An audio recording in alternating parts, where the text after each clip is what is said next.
एक मित्र ने प्रश्न पूछा है कि हम अपने ऊपर कैसे काम करें। हम अपने होश को जगाने के लिए, अपनी अवेयरनेस को साधने के लिए, अपनी माइंडफुलनेस की प्रैक्टिस को कैसे ज़्यादा से ज़्यादा अच्छा कर सकते हैं, कैसे हम होश में अपने जीवन को जिएं ताकि हमारे जीवन में गलतियां कम से कम हों और हमारे कर्म कुशल हों। यह प्रश्न हर उस साधक का होना चाहिए, हर उस जिज्ञासु का होना चाहिए, हर उस साधु का होना चाहिए जो अपने जीवन के उस मुकाम पर पहुंचना चाहता है जो बुद्ध हमें इंगित करते हैं, जो बुद्ध हमें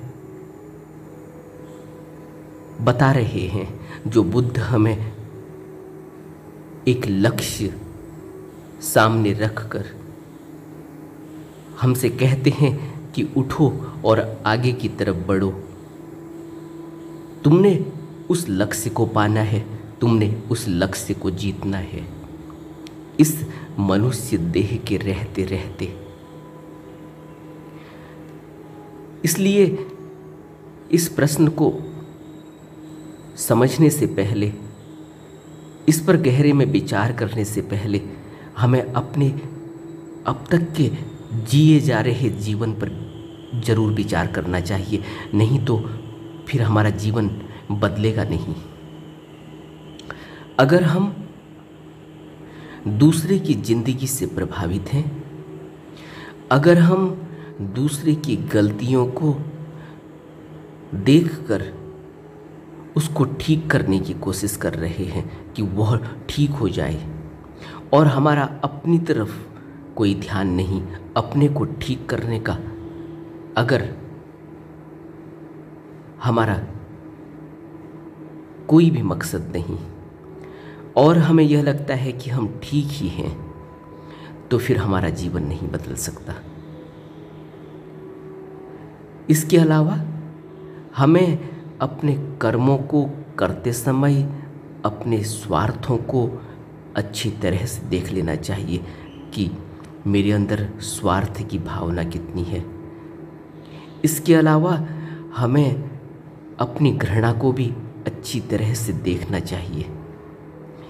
किसी भी मजहब के प्रति, किसी भी समाज के प्रति, किसी भी देश के प्रति, किसी भी जाति और गोत्र के प्रति, किसी भी प्राणी के प्रति अगर हमारे अंदर कोई भी रत्ती मात्र भी घृणा का भाव है, द्वेष का भाव है, तो फिर हम अपने जीवन में उस उद्देश्य को नहीं पा सकते जिस उद्देश्य को बुद्ध हमारे सामने रखते हैं। हमें इन बातों को अच्छी तरह से अपने अंदर झांक कर देखना चाहिए। माइंडफुलनेस की प्रैक्टिस, होश की साधना में हम तब उतर सकते हैं जब हमारा उद्देश्य यह हो कि मुझे अपने आप को बदलना है, न कि मुझे दूसरे को बदलना है। जब मेरे अंदर यह बात अच्छे से घर में बैठी होगी कि मेरा जीवन अभी ठीक नहीं, मेरा जीवन अभी एक साधु का जीवन नहीं, मेरा जीवन अभी एक साधक का जीवन नहीं, तब मैं अपने ऊपर काम करूँगा, तब मैं अपने ऊपर प्रयास करूँगा, तब मैं अपने जीवन की तरफ झांकूंगा कि मेरा जीवन जो जिया जा रहा है वह ठीक नहीं, मुझे उसको बदलना चाहिए। इसलिए बुद्ध कहते हैं कि आत्म विजय के सिद्धांत का शिक्षण लोगों के आत्महित को हानि पहुंचाना नहीं है, बल्कि उसका संरक्षण करना ही है। क्योंकि जो आत्म विजयी होता है उसकी जीवित रहने की योग्यता भी अधिक होती है और सफल होने की सामर्थ्य भी अधिक होती है, विजय प्राप्त करने की सामर्थ्य भी अधिक होती है। आत्म विजय। आत्म विजय का अर्थ है कि मैंने अपने ऊपर विजय प्राप्त कर ली। मैंने अपने उन आदतों के प्रति विजय प्राप्त कर ली। मैंने अपने उन धर्मों के प्रति विजय प्राप्त कर ली जो मेरे मन के अंदर बैठे हुए थे। मैंने अपनी तरफ देखा और मैं आत्म विजयी हो गया। मैंने अपने आप को जीत लिया। अपने आप को जीतने का अर्थ है कि मैं और मेरी के भाव को मैंने अपने अहंकार पर विजय प्राप्त कर ली। और अहंकार पर विजय प्राप्त करने का अर्थ ही यही है कि मैं अब कोई भी द्वैत की भावना से जीवन को नहीं जीता। द्वैत की भावना का जीवन क्या है? द्वैत की भावना का जीवन यह है कि मैं बड़ा हूँ और दूसरा छोटा है, या मैं छोटा हूँ और दूसरा बड़ा है। अब मुझे उसके कंधे से कंधा मिलाकर चलना होगा। मुझे प्रतियोगिता का हिस्सा बनना होगा। मुझे प्रतियोगी बनना होगा। मुझे कॉम्पिटिटर बनना होगा। मुझे कंपटीशन में हिस्सा लेना होगा। मुझे किसी भी हालत में नेक टू नेक यानी गर्दन से गर्दन मिलाकर चलना होगा। ऐसे अहंकार से भरा व्यक्ति आत्मविजयी कैसे होगा? आत्मविजयी का शिक्षण इसीलिए बुद्ध कह रहे हैं कि आत्महित को हानि पहुंचाना नहीं बल्कि उसका संरक्षण करना ही है। अब मैं आत्मविजयी होता हूं का अर्थ यह है कि इससे मेरी योग्यता अधिक होती है, कम नहीं होती। मैं ईर्ष्या या द्वेष से नहीं भरता दूसरे को देखकर, और सफल होने की सामर्थ्य भी अधिक हो जाती है। क्यों? क्योंकि मैं अब आत्मविजयी हूँ। अब मैंने अपने आलस पर विजय प्राप्त कर ली। अब मैंने अपनी इंद्रियों पर विजय प्राप्त कर ली। अब मैंने अपने मन पर विजय प्राप्त कर ली। और अब मैंने अपने उद्देश्य की प्राप्ति के लिए जितना भी प्रयास मैक्सिमम हो सकता है मैं उसके लिए तत्पर हूँ। यहाँ से जीवन बदलने की कीमिया शुरू होती है। बुद्ध के संदेश ऐसा नहीं है कि हमें कोई संसार से छोड़ने को मजबूर करते हैं। संसार को छोड़ना बुद्ध की शिक्षा में नहीं।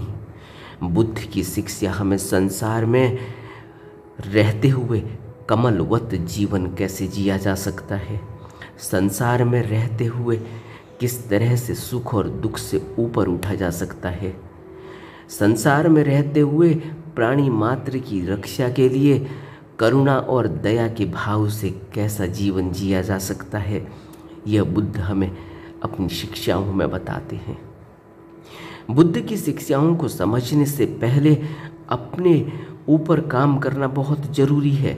न कि क्या अच्छा है, क्या बुरा है, क्या ठीक कहा गया, क्या नहीं कहा गया, क्या दूसरे धर्म ग्रंथों में लिखा गया है, क्या दूसरे मजहबों में लिखा गया है, क्या इस मजहब में लिखा गया है।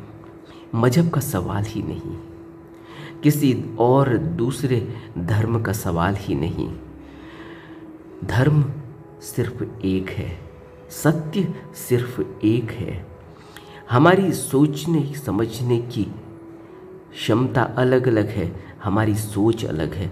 हमारी सोच के हिसाब से हम एक को दूसरे में तोड़ कर देखते हैं, एक से दूसरे की तुलना करते हैं, जबकि हकीकत यह नहीं। मेरे में और दूसरे में नियति के हिसाब से, कुदरत के हिसाब से कोई भेद नहीं। मैं भी उसी कुदरत में सांस ले रहा हूँ और दूसरा भी उसी कुदरत से सांस ले रहा है। मेरे अंदर भी वही कुदरत का पानी और कुदरत की हवा और कुदरत की रोशनी जा रही है जिससे मेरा जीवन चल रहा है। और दूसरे के अंदर भी, किसी भी प्राणी मात्र के अंदर और मेरे अंदर कोई भेद नहीं। भेद मेरे मन की वजह से, मेरी सोच की वजह से होता है। इसलिए बुद्ध कहते हैं कि सबसे पहले अपनी सोच को देखना जरूरी है। और यह जरूरी भी नहीं कि कोई हमारी सोच के हिसाब से चले, और यह जरूरी भी नहीं कि सब पर अपनी सोच को थोपा जाए। हर एक व्यक्ति का जीवन बिल्कुल ही अनूठा और अलग है। हम उसको अपनी सोच के हिसाब से बदल नहीं सकते, उसको अपनी बातों को उस पर थोप नहीं सकते। बुद्ध की ऐसी कोई मंशा नहीं, किसी भी बुद्ध पुरुष की, किसी भी गुरु की कोई ऐसी मंशा नहीं कि वह अपनी बातों को हम पर थोपे। वह तो हमें संदेश देते हैं कि ऐसा करना चाहिए, ऐसे करने से ऐसा होगा, करें न करें यह हमारी मर्जी। इसीलिए बुद्ध कहते हैं कि बुद्ध पुरुष तो मार्गदर्शक होते हैं, वो मार्ग दिखा सकते हैं, हमारे लिए यात्रा नहीं कर सकते, हमारे लिए चल नहीं सकते। हमें स्वयं चलना होगा और स्वयं चलने के लिए अपने जीवन को टटोलना होगा, अपनी आँख से अपने को देखना होगा, न कि अपनी आँख से दूसरे को।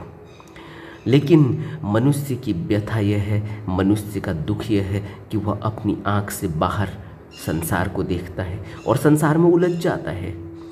जो उसको अच्छा लगता है मन के हिसाब से उसको वह अच्छा कहता है, और जो उसको मन के हिसाब से अच्छा नहीं लगता उसको वो अच्छा नहीं है कहता है।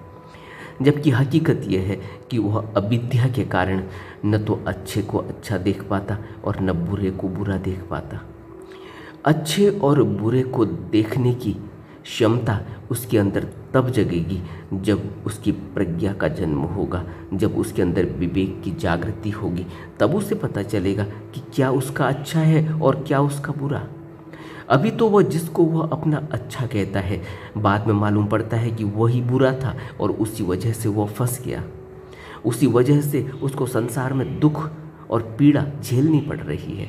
लेकिन वह कहता था कि यह तो अच्छा है, इससे मुझे सुख मिलेगा।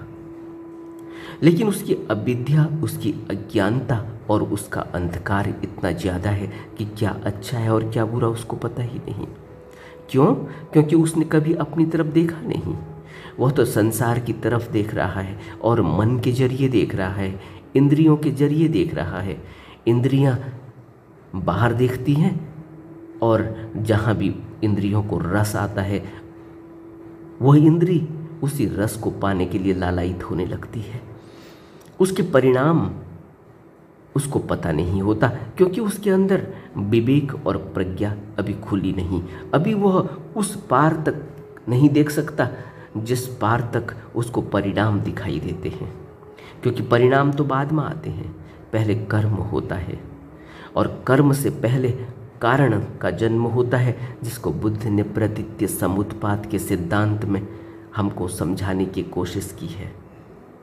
तो हमें अपने जीवन को गहरे में देखना चाहिए, न कि दूसरे के जीवन से।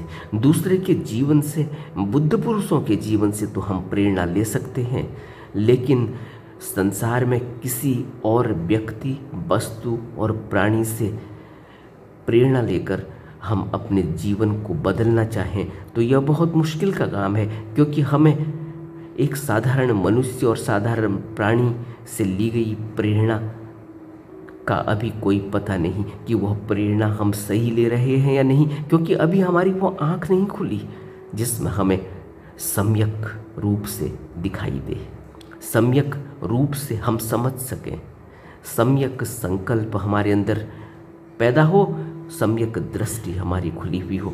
अभी हमें यह पता नहीं, क्योंकि अभी हमारा वह जीवन नहीं, अभी हमारे अंदर वह सोचने और समझने की क्षमता विकसित नहीं हुई, अभी हमारे अंदर विवेक और प्रज्ञा की जागृति नहीं हुई जो होनी चाहिए। इसलिए बुद्ध कहते हैं कि तथागत की शिक्षा है कि आदमी को अपने स्वार्थों की पूर्ण रूप से बलि दे देनी चाहिए, लेकिन वे यह शिक्षा नहीं देते कि बुराई के सामने सिर झुका देना चाहिए।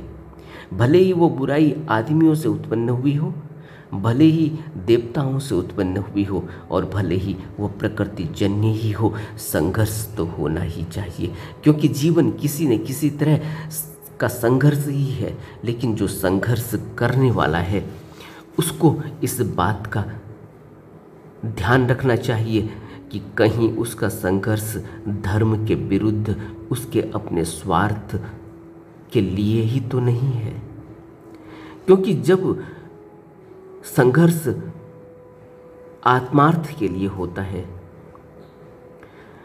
शक्तिशाली हो भला, वह व्यक्ति धनी हो जाए भला, वह व्यक्ति प्रसिद्धि को पाले भला, वह व्यक्ति कई तरह से पुरस्कृत और अलंकृत हो जाए भला, लेकिन सत्य के लिए जो संघर्ष नहीं किया गया, वह संघर्ष किसी भी प्रकार के पुरस्कृत होने का कोई फायदा नहीं देता, उसकी पराजय निश्चित है। और जिस भी व्यक्ति ने सत्य के लिए संघर्ष किया, उसकी पराजय भी उसकी जीत ही होगी, क्योंकि सत्य के लिए किया गया संघर्ष व्यर्थ नहीं जाता, बल्कि कुशल चेतना विकसित होती जाती है। कुशल चेतना और अकुशल चेतना, कुशल कर्म और अकुशल कर्म पर बुद्ध ने बहुत बात की, क्योंकि अकुशल कर्म से अकुशल चेतना विकसित होती है और कुशल कर्म से कुशल चेतना विकसित होती है। इसी तरह से जैसे एक काम को कर लेने के बाद उसको करने की संभावना, उसको करने की सरलता बढ़ती जाती है और दोबारा उसके करने की संभावना भी बढ़ जाती है। इसी तरह से अगर कोई अकुशल कर्म किया गया तो फिर अकुशल कर्म करने की संभावना भी बढ़ जाएगी, अकुशल कर्म करने की आदत भी बढ़ जाएगी और धीरे धीरे एक ऐसी चेतना का विकास हो जाएगा जो अकुशल है, जो गलत ही करती है, जो गलत की ओर ही जाती है। इसीलिए बुद्ध ने संघ की शरण जाओ कहा, इसीलिए बुद्ध ने बुद्ध की शरण जाओ कहा, इसीलिए बुद्ध ने धम्म की शरण जाओ कहा, क्योंकि बुद्ध की शरण में कुछ भी अकुशल नहीं, क्योंकि बुद्ध धर्मकाय से निर्माणकाय में प्रकट होते हैं। धर्मकाय, सत्यकाय जिसको हम कहते हैं, उसका खिला हुआ रूप जब निर्माण काया में होता है तो उसी को हम बुद्ध काया कहते हैं। और वह बुद्ध काया हमें एक मार्ग दिखाती है जो निर्वाण की तरफ, धम्म की तरफ लेकर जाती है। और धम्म की शरण जब हम लेते हैं तो हम सत्य की शरण लेते हैं, फिर हम किसी भी असत्य के आगे झुकते नहीं, फिर हम किसी भी असत्य की राह को पकड़ते नहीं, चाहे हमें किसी भी मुसीबत को क्यों न झेलना पड़े। और अंत में संघ की शरण, ऐसे लोगों का संघ जो सत्य की राह पर चल रहे हैं, जिन्होंने धम्म को स्वीकार किया है और जिन्होंने बुद्ध की शरण ली, जो बुद्ध के सद्धर्म को श्रवण करने की कोशिश करते हैं, बुद्ध के सद्धर्म को अपने जीवन में लागू करने की कोशिश करते हैं। ऐसा व्यक्ति असत्य की राह पर नहीं चलता और ऐसे व्यक्ति के साथ हम भी असत्य की राह में चलने से बच जाते हैं, अकुशल कर्मों से बच जाते हैं। इसलिए बुद्ध ने प्रारंभिक घोषणाओं में ही बुद्ध की शरण, धम्म की शरण और संघ की शरण पर जोर दिया, क्योंकि जब तक हमारा जीवन अपनी तरफ देखने के लायक नहीं हुआ, जब तक हमारी आँख अपने को देखने के लायक नहीं हुई, तब तक वह बुद्ध की शरण, धम्म की शरण और संघ की शरण लेगी नहीं। क्योंकि बाहर की तरफ देखने वाली आँख सिर्फ अपने फायदे के लिए, अपनी तृष्णा के लिए और अपने इंद्रिय भोगों के लिए ही लालायित रहती है। इसलिए बुद्ध बार बार कहते हैं कि स्वार्थवश जिसका जीवन जिया जा रहा है उसको मुंह पर चोट पड़नी निश्चित है, एक न एक दिन उसकी अधोगति होना निश्चित है, क्योंकि वह अपने स्वार्थ के लिए किसी भी हद तक जा सकता है। वह अपने उसूलों की कुर्बानी देता है, वह अपने कर्मों को अकुशल कर लेता है, वह एक ऐसे कर्मों को करने की आदत बना लेता है जहाँ उसकी चेतना पूरी तरह से दब जाती है, जिसको हम अकुशल चेतना कहते हैं। और उसके अंदर सोचने समझने की क्षमता बुरी तरह से प्रभावित हो जाती है। वह सोच ही नहीं पाता, वह समझ ही नहीं पाता, वह अच्छे और बुरे का भेद देख ही नहीं पाता। ऐसा व्यक्ति जीवन में बहुत मुसीबतों को झेलता है, दुख से गुजरता है, लेकिन दुख कहाँ से आ रहा है इसके लिए भी वह दूसरे पर दोष लगाता है कि मुझे कोई बाहर का व्यक्ति, कोई बाहर की वस्तु, कोई बाहर का प्राणी दुखी कर रहा है। इसलिए बुद्ध कहते हैं कि यहाँ दुख देने वाला कोई और नहीं, दुख हम स्वयं निर्मित करते हैं, इसीलिए निर्मित करते हैं, इसी तरह निर्मित करते हैं। हमें अपने जीवन को समझना चाहिए कि हम अगर होशपूर्वक जीवन जीना चाहते हैं तो हमें अपने जीवन को बहुत ही गहरे में देखना और समझना होगा, अपने कर्मों को देखना और समझना होगा, अपने अंदर मन में उठ रही सोच को निरंतर देखते रहना होगा।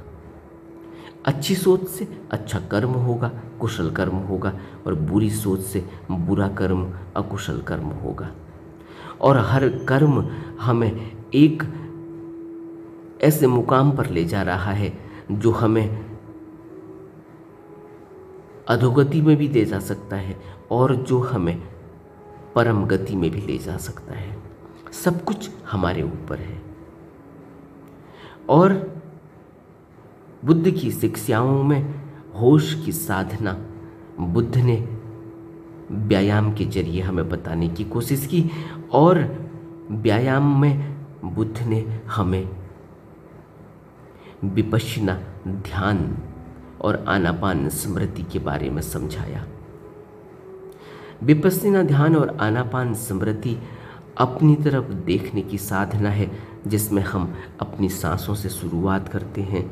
आनापान स्मृति योग में अपनी स्मृति को, अपने होश को जगाने की कोशिश करते हैं, होश में रहने की कोशिश करते हैं।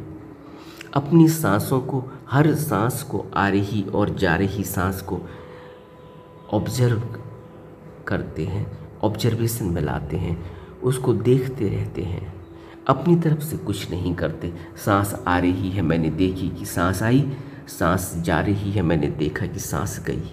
मैंने अपनी तरफ से सांस ली भी नहीं, मैंने अपनी तरफ से सांस छोड़ी भी नहीं। आनापान स्मृति योग इसे कहते हैं।